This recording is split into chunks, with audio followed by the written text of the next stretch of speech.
కూడా అఖండ సినిమా విడుదల కాబోతుంది. అఖండ ఇది కేవలం ఒక తెలుగు సినిమా కాదు, ఒక కన్నడ సినిమా కాదు, ఇది పాన్ ఇండియా సినిమా. అంటే first certified pan India film, first certified. దీంట్లో ముందుగా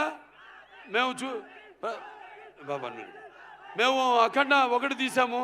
పాండమిక్ అప్పుడు బాగా కోవిడ్ ఉధృతంగా ఉన్న టైంలో అందరు భయపడుతుంటే సినిమాలు రిలీజ్ చేయడానికి జనం వస్తారా రారా, థియేటర్కి చూస్తారా లేదా అన్న తరుణంలో ఆ సినిమాని విడుదల చేయడం అయింది. మొట్టమొదటి భారతీయ చలనచిత్రం రిలీజ్ అయింది.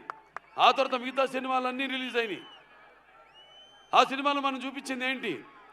పిల్లల జోలికి కానీ, ప్రకృతి జోలికి కానీ, ధర్మం జోలికి కానీ వస్తే భగవంతుడు మనిషిలోకి ఆవహిస్తాడని. ఈ సినిమాలో మీరు రేపు చూడబోతున్నారు ఏంటంటే, ముఖ్యంగా సనాతన హైందవ ధర్మం, యువతరానికి ప్రతినిధులు, నవతరానికి నాయకులు, భావితరానికి భారతదేశ మహాశక్తి అయిన యువత మీరందరూ కూడా పెడదారిలో కాకుండా మంచి దారిలో నడవడానికి నా ప్రతి సినిమాలో ఏదో ఒక సందేశం ఉంటుంది. అటువంటిదే ఈ అఖండ తాండవం. రేపు చూస్తారు సినిమా ఎంత అద్భుతంగా. ఒక్కొక్కరి గురించి నేను చెప్పక్కర్లేదు.